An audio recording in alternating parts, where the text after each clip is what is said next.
everybody. We prepared this video for you to give little more details about Game Changer Masterclass 2025. So our program is starting 3rd February in 2025. It's a 4-month program and it will finishing 31st May 2025. So in this 4-month program you will have opportunity to learn from coaches who has NBA experience, EuroLeague experience, Eurocup experience, national team experience. You can see that we are showing who are our lecturers. We have much more, but already just started to show few of them. And what is interesting in this program, that you will not get only online live classes. If you can't manage that, you can be live in that class. You will receiving the recorded videos. Also, you can ask from our lecturers, and also if you can't make live, you can write for us your questions and we will sending it for our lecturer, so you will get your answer. But beside all of this, we have what is unique in our program, that you have personal online consultation with few of our lecturers, and also you have mentor program. What is mentor program? So you will get one international head coach who will be your mentor, and you can stay with him, keep in touch, for example, to help for you in your season, or maybe you have some other questions how you can implement his ideas and what would be his idea to implement in your work. But of course we will try to connect with you always with our lecturers who has, for example, similar experience that he was working in your country, or maybe with some country which is a similar level. So we would love with this program you just not get new and big knowledge, you will get some knowledge that what you can use and you can adapt and implement in your work, what I think it's very unique. Beside all of this, you will be receiving 1-year membership of our Game Changer Coaches magazine. The first number is going out in January, and monthly it will be always a new magazine, so you will get 1-year membership. Also we have 4 packages, and in every package you have some different amount. What is the amount? Until that you can choose coaching materials from the Game Changer website. I think it's a very unique program. All of the details you can find on our website. I mean on that how you can apply.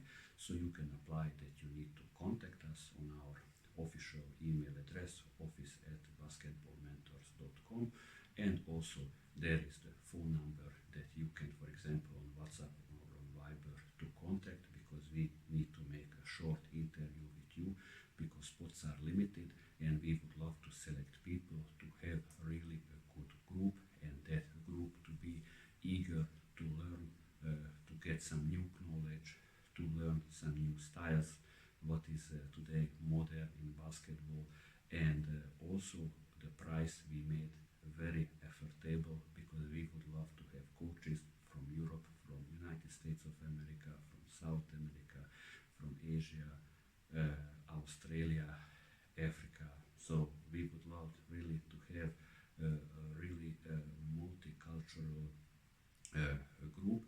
And of course, beside of it, you will have your own group, and in your own group you are making new contacts, networking, and also we are giving for you practical experience. What means practical experience? For example, when we are doing model defense, offense, or scouting, for example, maybe you get a homework from some of our lecturers that you need to make alone, or we are making it with your group. So we were talking about some topic in the lecture, but you will get some homework that you need to fix, or you need to prepare that topic.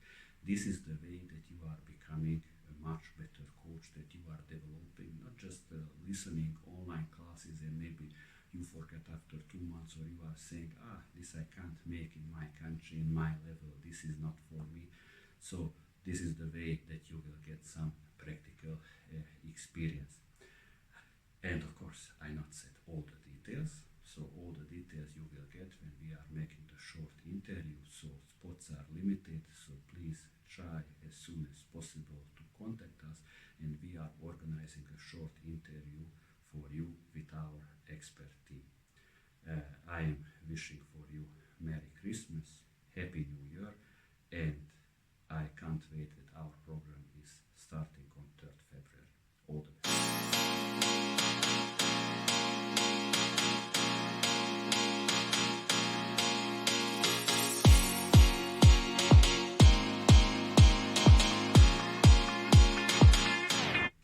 Hello everybody.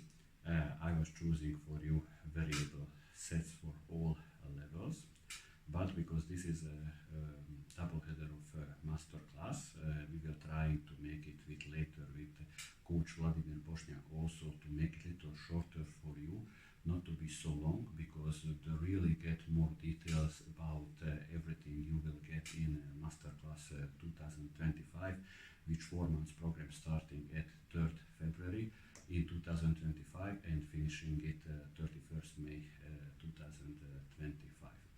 So I was choosing for you this topic because many times when I'm going to different countries and new clubs, usually coming to me younger coaches like Hunor, when we can sit to talk about little about your experience, because you was working in different countries, different levels. How was you able to make result or development on a short time? Well, variable sets for all levels are existing, and usually these young coaches asking for me, Hunor, what is your favorite drill, or Hunor, what is your favorite set? And when they are asking this for me, I have always then the question how many time you have that we can sit, and let's go into details. Why I'm telling for you this? Yes, of course, there are existing variable sets which are giving for us good efficiency percentage if we are talking about points. But first of all, what we would love to get from one set or from some offensive system, well, we would love to get advantage. And if we get advantage, the question is this: are our player prepared for this, for the current situation, to punish the advantage? So let's go now in the details. That is why I was choosing for you this topic. So first of all, do your players know to punish close out, but on the right way? Do your player know to punish mismatch, but on the right way? Do your player know to punish 2-on-1, 3-on-2, 4-on-3, 5-on-4, but on the right way? Do you know your players to punish situation when they have starting speed, but on the right way? Now tell me, during the season, we are not talking about now 5-on-5, during the season, how many time you are spending to teach your players how to punish on the right way, close out, mismatch, and all these situations what I said now? Because this is very important, that the coach can expect just that from the player, what he's doing on the training. And there is no philosophy like, I don't know, maybe my player should need to know in senior category or in youth age category. If you not know, you need to prepare. For example, for different levels, I had a totally different number of sets in some countries, in some teams, because depending on the quality of your player and on their knowledge and basketball education, with what kind of steps you can go. Of course, if they are open, you can push more and more and more sets and more offensive systems. But sometimes you need to say like, hey, my players, that is confusing, I need to start now.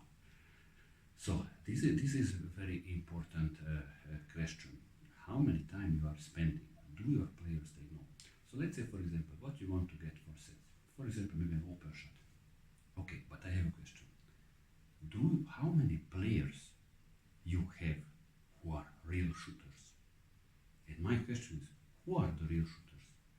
The real shooter is that who is punishing the kick out and has a totally open shot, or a good shooter is that that's shooting from the dribble. Think about it. Of course that you need to practice. Not just to practice that players shooting from the place on some individual training or part of the team training. This is a very important question. Okay, you have good shooters. How many you have in the team? From which angle per player has the biggest percentage or good percentage? This you have to know. Now we can speak about that coach, I not have maybe enough training or I not have assistant, that I don't know. This, in the first 2 months, in the preparation period, I am fixing. I need to know the exactly details from which angle my players shooting better. Because when we are creating sets, we are creating for our team. We are not that oh, this playing Real Madrid, this playing Žalgiris, this playing Barcelona, this playing Partizan Belgrade, and totally 100% we are playing the same sets. We can't. We must to make some adjustments. We need to think about the timing, about the spacing. Maybe we are changing positions. Maybe that is for two players, but you are playing with one player. So there are a lot of things about. You need to think that is that set what you think is efficient for your team or no. So this is very important. And let's say, okay, you have shooters or not have shooters, but how many time you are spending for shooting? Totally on the team training, on the individual training. If you not have individual training, you need to spend on the parts in the team training, shooting. What is the percentage? What is enough on training? Because on the game will be less. There is pressure. There is good defense. There are a lot of other stress factors. So on the training we will have always a better percentage than on the game. So this is very important. Then let's say, do our players playing quality screens? If they are not playing, we need to teach them. If they are playing quality screens, okay, but do they know to punish inside ball screen, outside ball screen, flat screen, pivot screen? And there are a lot of other screens also. Do they know to punish? What is happening after pick and roll or pick and pop if maybe we not get advantage? What is happening after? So this is very important about basketball education of our players. This is more important than what kind of sets and what kind of offensive systems we are running with them. And now we are going little tactic also. Let's say, for example, that do your guards know to play on the low post? I know in many countries they are saying for me they not need to know. Of course they need to know to play. Of course they need to know to play because you get some extra points.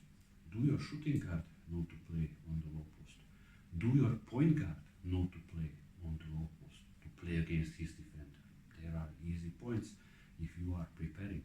Many times I had that my guards never did this, but after a few months they get some courage, they try it on the games, and until the playoff we are scoring some extra points from this. Let's say the post players, do they know to play on high post, on low post? This is the most easiest to say. Like, my player is not educated, he not know. Make it on the team training, work with him, individual training also. A lot of possibilities are about this development. So these questions and these factors are more important now that you are asking from me now to give for you some variable sets. Because if your players know to punish all of this about what I was talking, then you not need a variable set. You need just a set that is giving for you maybe a situation on the low post that nobody can help on your post player. It is depending on him one-on-one. That set is giving for you, for example, an open shot. That set is giving for you a small advantage like closeout, for example. That set or giving for you starting speed, or that set giving for you mismatch. And if giving for you mismatch, how punishing the guard and how punishing the center on the right way. Or that set is giving for you on a short, on a small place, for example, 3-on-2, 2-on-1. How was I was in many countries? I not so often, for example, that is the drill that we are practicing 5-on-4, but 5-on-4 on the right way, because 5-on-4 on one side will be 3-on-2, other side will be 2-on-2. Of course that you want to finish on the side 3-on-2, because there is the advantage. There we have +1 player, and that 3-on-2 on that quarter of the court to make it for 2-on-1 and 1-on-0. This is very important. I see a lot of drills like this that, okay, we are going 5-on-4 and after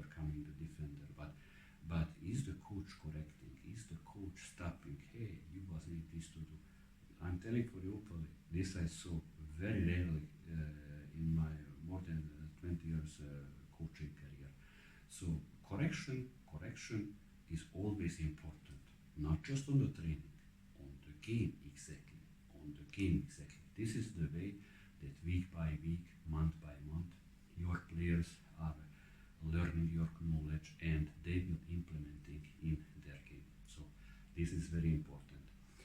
Now I was talking you about these details. About more details will be in the Game Changer Masterclass 2025, how we can implement not just a set, a totally offensive system or defensive system on different levels, because everybody working on different level, different number of training, different level of players, and the success is always what you are doing, how much you can add it in that team, and that will giving for you development and success on the longer term. So I was choosing for you 3 sets, for example, against man on man, and just to show for you that how was efficient, I was preparing for you a short video that you can see a set Chicago, which is giving for you immediately situation on the low post. Your post player can immediately finish 1-on-1. If he is not finishing after 2 off-ball screen, the guard can receive the ball, for example, for shoot, and if somebody helping on the post player, there is a kick out, and again we have maybe close out or maybe immediately coming some mismatch situation. Other set A, again you can have inside ball game if you are giving the ball for the center in the paint. Also it will giving for you an open shot, because it will be even 3 off-ball screen for your shooter, maybe giving starting speed, maybe giving close out, maybe in the corner will be mismatch, because the last off-ball screener is the post player, so post player and guard can happen very easy if the screen is quality to have mismatch. And the third set is horse, how for example we played last season in Ireland. You can see how easy is the whole horse situation, and many times can be again mismatch, close out, open shot, or just our post player gets the ball on the low post when he is alone or playing 1-on-1. So enjoy it, and when it's finished we are starting with Vladimir Bosnjak, the other lecture, what will be primary break. See you soon.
For me, a great pleasure, Vladimir, that we are talking again. I remember that we had some very interesting conversation during the Corona time when nobody was working, and then we were doing few, I think, exactly some great podcasts. And I am very happy again that I can talk with you now in this case about the transition. So the word is yours. Thank you very much. First of all, congratulations to you, to all efforts you made it and achieved in so many countries you were lately in, Austria, Hungary, and Ireland. And I'm sure you would continue and make a big record wherever you go and whenever you set up to be a head coach. And wish you all the best to you and your players. Thank you very much. And I can say for the same thing also that you was in so many places, and in every places you made really some big efforts, some good results, trophies. And I know it's very hard to work in a new country. Even you was working in Asia and Africa, where is much more different the basketball knowledge and preparation for the players. So I know how it was for you also hard to work in some places and to be successful. It is because you see, when I choose a primary transition, we have three type of transitions. We have primary, secondary break, and we have early offense. But I choose, and Coach Igor Kovacevic is making the book now, transition Yes. offense, which would be very, very good. And I think your and my friend brother Darko Martic is helping him a little bit about all For those sure. things. Yes, Darko is a great head scout from Synergy, so Yes. they definitely were visiting me. I was having some health problems, and it was a pleasure to talk. Uh, but what Coach Igor was dividing, uh, I was thinking secondary break and early offense today. They're so high things, big shots, who were talking about that if me and you would talk about that, people would a little bit laugh at us and look down and say, look at what they have to say now, because that's unfortunately becoming theoretically very, very known and famous topic. I say unfortunately because only in the highest leagues you see the difference. You see the faster movement with the ball and other those things. So I decided when you asked me to participate to choose the first topic, primary break. Even for us, primary break is those under 15, under 16 drills. I am a center. I take the ball. I pass to you, outlet pass. You dribble the ball, sometimes in the middle, sometimes near the sidelines, and we go to the transition. Well, that's not only primary break.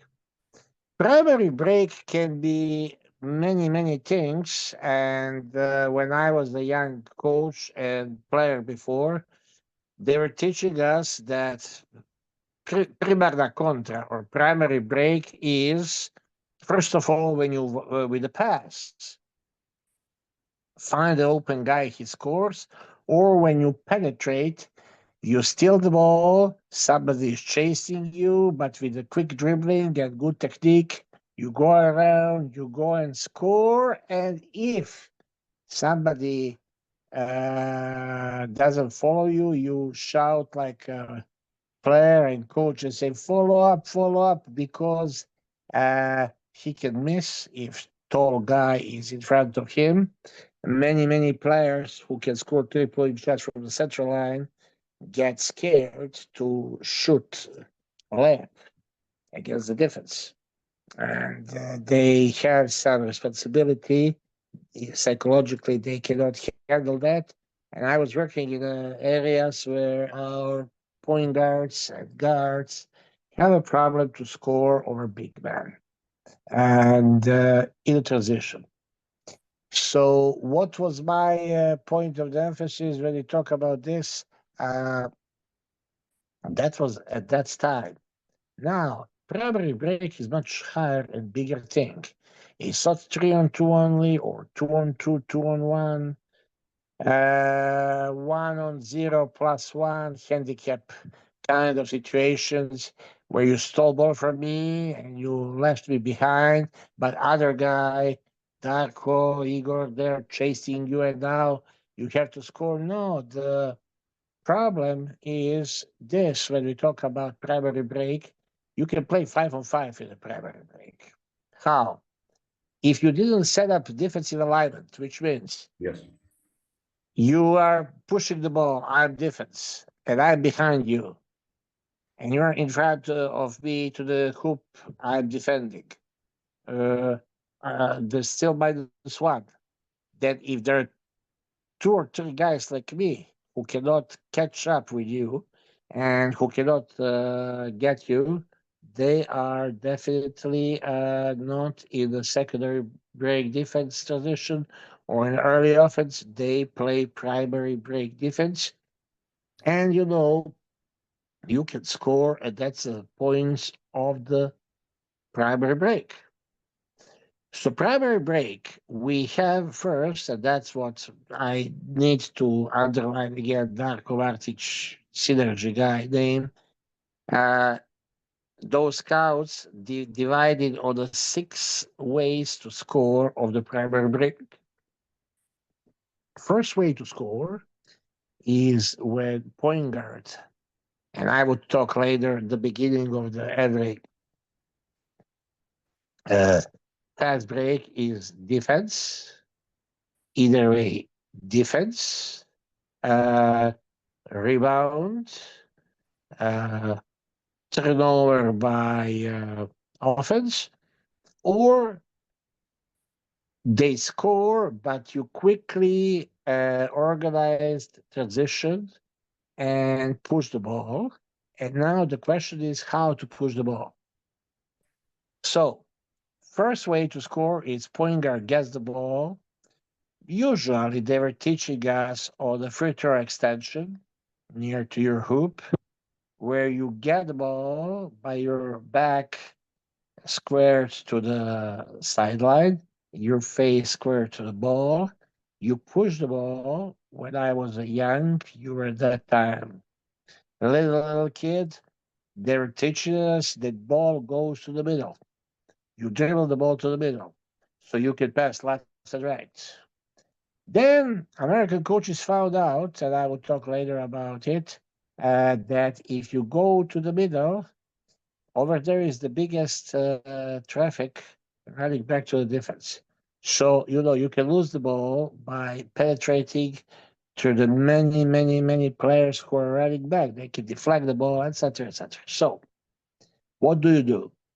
You dribble more to the sideline, where basically they all run, and even today they say they teach us that in the past, that 2 guys run back to the paint, 3 seconds area, they turn around, then they locate where's their man and they attack. So they try to stop how we call that in our country, Shabačka kontra, or Yes. This rest in like peace. to do in the West European country, Šabašku kontru, and must Yeah, say for you, sometimes still very efficient. yeah, Boško, rest in peace, Djokic, my dear friend, great coach and teacher, was calling that village basketball because there were not defensive assignment. But when you watch today how it goes, you understand it's a different. What they do, you have a point guard who can push by the dribbling, who can pass.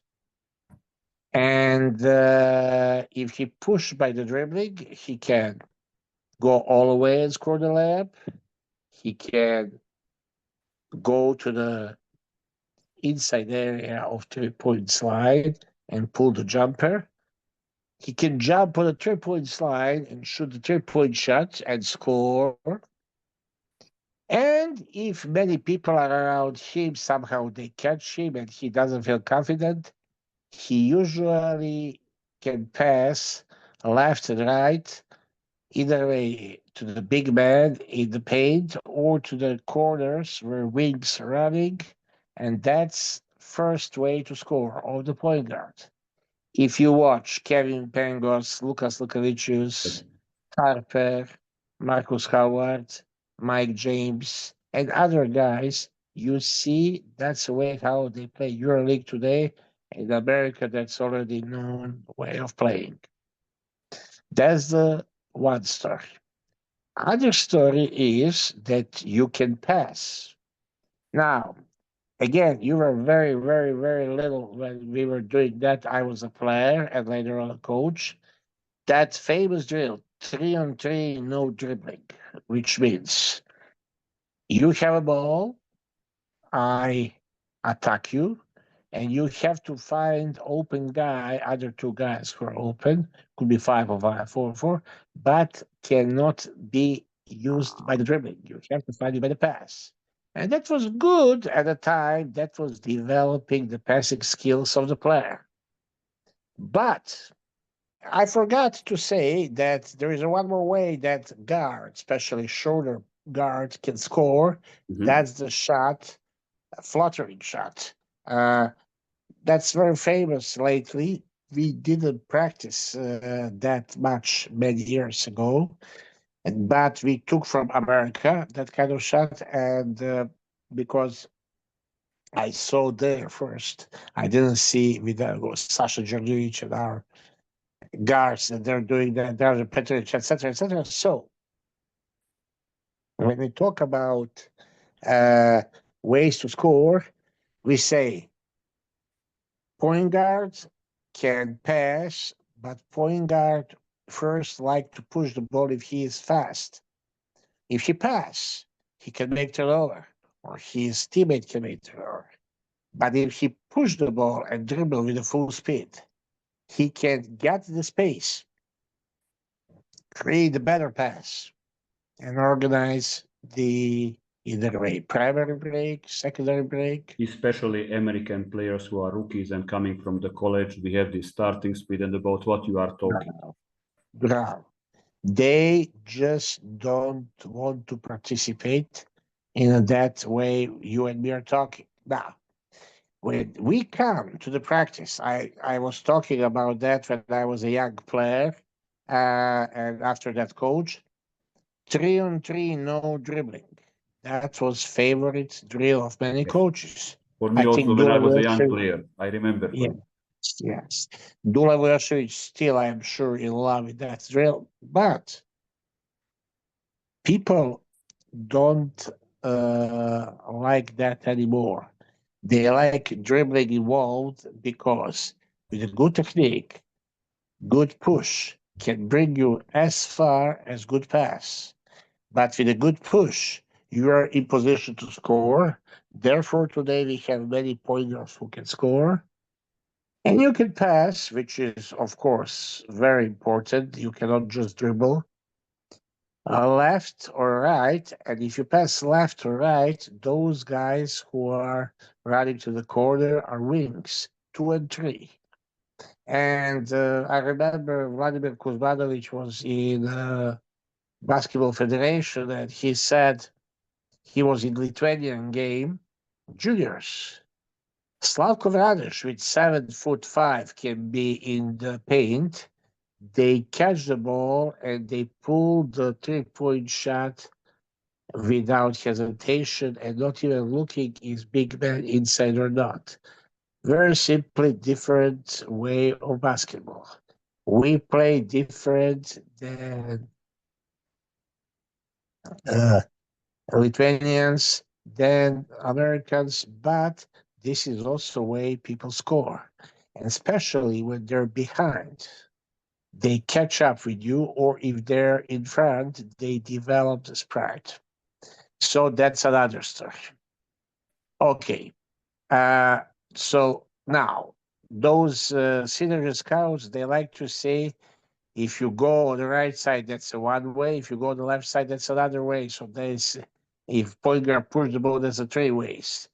I think that us coaches would agree. If you go left and right to the wing, that's same. Only the question is, did you pass left or right? But probably those scouts who are scouting the opponents, they try to make something uh, uh, neat for their job. They want to underline ball goes right, ball goes left. So that's the three ways. Fourth way is pass to the trailer. Now I would like to talk about that to say that trailer could be five, but could be four. Yes. But when? Not when he is on the low post position. That's not any more primary break. That's a secondary break. Only when trailer is running in front and he catch the front or backdoor pass in the moving and he scores, that's basically fourth way to score. What I try to say, today, when we have stretching fives, Ristic is our guy, Petrushev is now more five than he was four before. Yes, yes. Those kind of guys can shoot three-point shots. They're not pure fives. They can run the court, but they don't score that much inside as much as they score from the outside.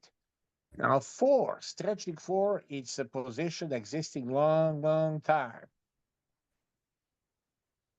Stretching four, if he's at first trailer who is running to the paint many times, he can run, but the question is, can he score the easy layup?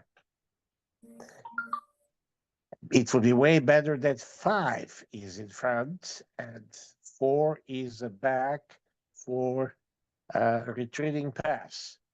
But since this is a transition, whoever first gets to the paint area, we try to pass him.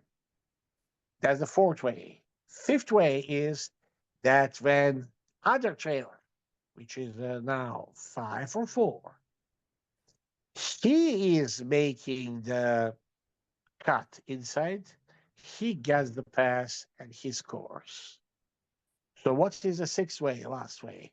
That's what we talk, Szabadka contra, which means you are organizing a fast break, defense is doing sloppy job, they don't run away enough to the paint, and you see the open guy, you pass him a long pass, he catch the ball, and he scored the layup. So those are 6 ways you score in a transition primary break. Now, if you have any question, you please ask me. Yeah, I would like to share whatever I might know. Yes, slowly I will telling you the questions what we were selected from the coaches, which questions they sent for us from the official email address of Game Changer. I would love just to ask from you, can you say for us little details about how you are building your transition? Because I'm just saying for you few things what I mean. For example, when you said that, okay, that we are giving sometimes the ball in the middle or at the extension of the free throw line, but my experience that many times I'm working with players that maybe they not had some, let's say, exactly very good youth category, some good base for transition. And from the extension of free throw line, they are moving to the baseline. And I'm always saying for them, then it's better to run forward. Maybe you are receiving the ball or you are going back. And when the player receiving the ball, everybody where is going, because from the opposite side, from the opposite side, when the player going in the middle and receiving from this player, many times they want to receive the ball on the half court.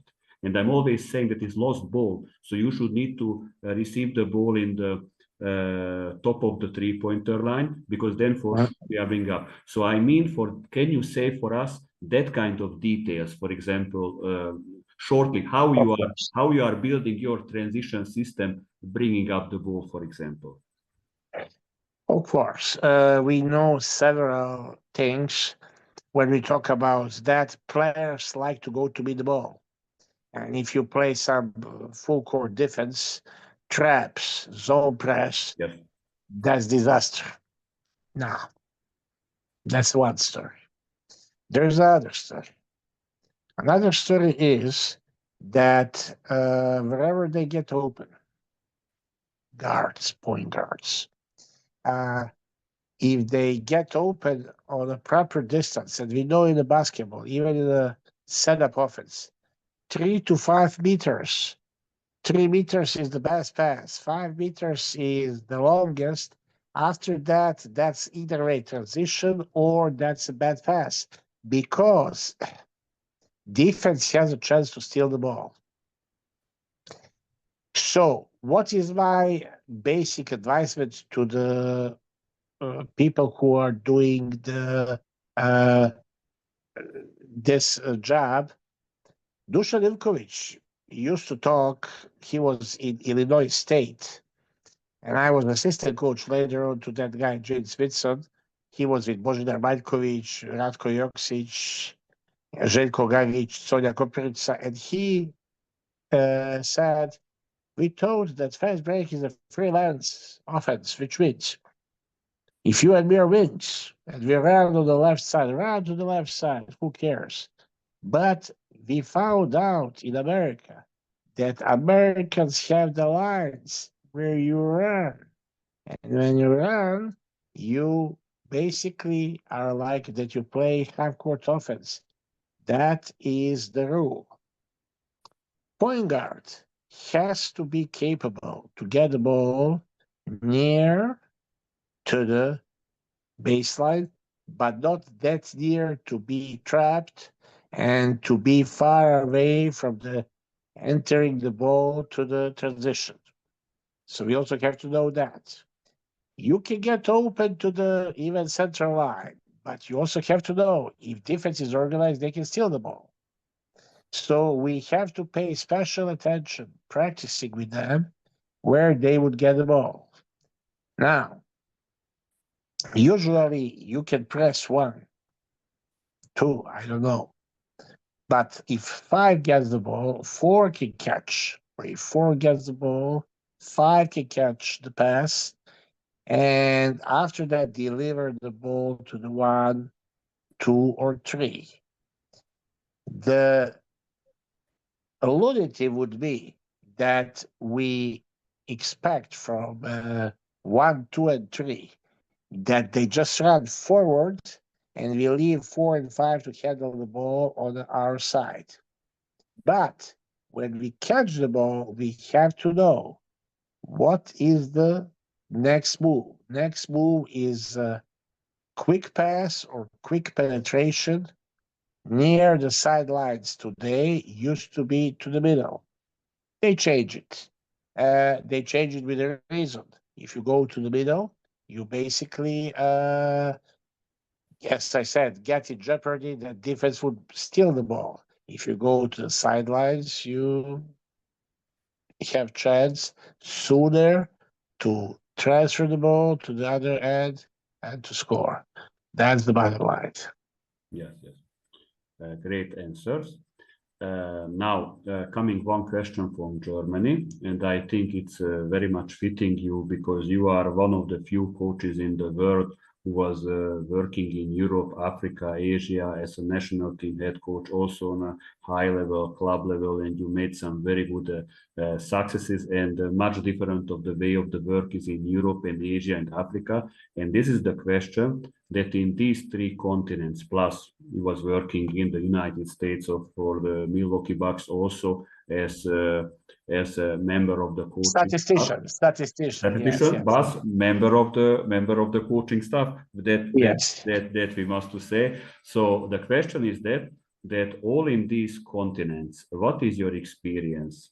Do you was doing different the preparing of the transition system, and for example, how was your approach in the preparation period and in the competition period?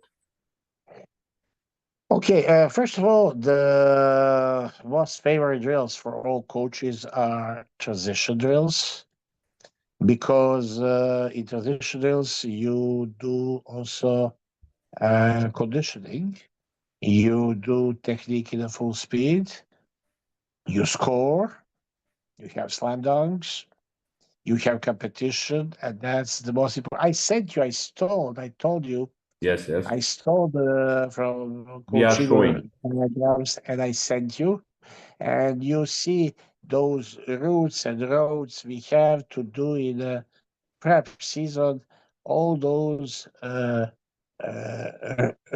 routes and roads to the rim to teach players how to run and what are the counters if they somehow run right or left. But what I found out by uh, working, people don't like traditional defense because, like every defense, you have to stop, you have to fix, you have to insist again, and more repetitions, more you have a chance to teach them something that they can get better. My opinion is that preseason you have to use a lot both ways, and you have to stop the drill when they don't do quick. Everybody, and when they don't do in a proper way. Everybody today knows that basketball is a game of the points, and as we see, Mike James, could that guy play 20, 30 years ago in Europe? I don't think so. Now he's a very needed player. And there are many same players like him who are good scorers, who can be point guards, shooting guards, who can play on the ball position. Where is ball there?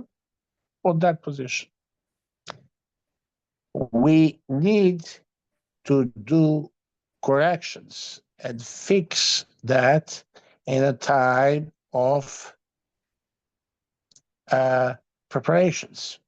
Of course, when is a season starting and when you have a big games, you cannot do same amount of time with your team as you were doing in the preparation.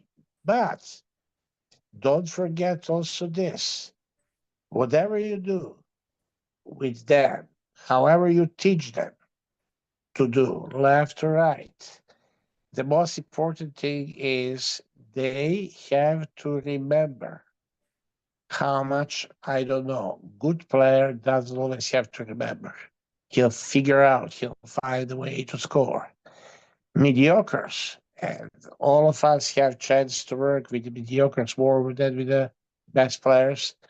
We have to teach them how to do in a proper way the things. And of course, when we talk about time, we have to know the time goes sometimes 20 minutes, sometimes 30 minutes. But what we cannot do in the 90s, we like to teach them 50 minutes of transition killing drills. But when game started, we were not playing transition, we were playing half-court offense. Yes. If you decide to play transition, if you practice transition, then do transition. That's my point of emphasis. Yes. This what you said, I would just love to say my experience that how I work in many countries, I see that sometimes, for example, coaches may be losing time for physical preparation without the ball. And when you have maybe in some countries less training, what you said is very important sentence that opening for transition and play for transition is like physical condition. So let's say if you have less trainings, it's much bigger effort to work with the ball than to work without the ball. If you have some players who, let's say, maybe not so educated and they need more and more to improve. About the next question is coming from Spain. And this is what you mentioned, like the defensive transition. This is my experience also, that almost in every team where I'm starting to work, I need to fix how we want to play the defensive transition. Anyway, we get very many baskets, easy baskets, if we can't get the ball. And the question is the next from Spain, that what are your rules, your demands and corrections basically for the players when you are starting in the preparation period to prepare how is going the defensive transition? Okay. For example, let's talk about, now you would be surprised I say zone offense. Why zone offense when you talk about transition? You attack the zone either way with a fast break, with the high post shots, or with the corner shots. They cannot catch always. So your point guard, you have the great zone offense, and we all are psychos. We love to get some good college or NCAA or some EuroLeague or some NBA zone set up so we can dominate. And our point guard, who usually is on the top, he is shooting the three-point shot. Now, he can score, he can miss. But in the most of case scenarios, he is out for the transition defense. So the rule has to be that always people who are on the top, 1, 2, or 3 guys, have to run back. Shooter should go after the ball, and the closest guy to the ball, usually big man, should bother the guy who took the ball to make a so quick, so easy outlet pass. I wouldn't go deeper. There are much better coaches than me who did have lectures and explain that, and to not now repeat their thoughts, their lectures. I just want to say this. When we talk about transition defense, Professor Nikolic Alexander, first Hall of Famer out of America, invented that when he came to be advisor to the Partizan club. He said, guy who is on the top, he runs back to the paint, he turns around, and he watch where is the ball and where is his player. He tries to stop Šabačka kontra, he tries to stop that, how Boško recipe says, village pass, and after that, we're running back. Now, we're all not equal, and we don't work in equal teams. Sometimes you will work with the young guys who, for example, I was shooting the ball, and my teammate, Darko, would say, Coach, take him out. He's shooting every shot. We don't have a chance to play. And meanwhile, transition is going on. Then you get mad. Then you say, yeah, I'm sorry. Don't shoot every shot, but you must run back. You must run back. So this is how I watch the stories in organizing the defense. We have first to stop and protect the paint. Then we develop our defense. And in my opinion, the worthless is if you have a 7-foot tall guy who is tall, who is not the fastest guy, if he is, either way, he wouldn't be with you or you wouldn't be with him. He would be in the NBA. Now, why he has to turn his back and to run and to be the last man, and we are now happy that he gets what for? To take the ball out of bounds when they score. Better that he stays with his size and bother the rebounder. Even dribbler, he can be in a basketball stance 1 or 2 steps. Then he turns around and run back, so he slowed down the transition. I agree with 100%. Thank you very much for your time, Vladimir. I think it was really, again, a great one. And I must say that I can't wait the lectures when we are starting the master classes with you also as one of our main lecturer. I'm your soldier. I'm your soldier. So I'm happy and thank you. Yes, and I know that a lot of details, a lot of knowledge you will share with all of the coaches who will be part of the program, because really you have incredible experience from Europe, Africa, Asia, and the United States of America. And that is the best way. If we are sharing our experience, our knowledge, this is the way how basketball is growing. Thank you so much. Be kind to your family and to yourself, and have a good season. Thank you very much. See Wish you See nice you. health, and I can't wait to see you again in the summer in live.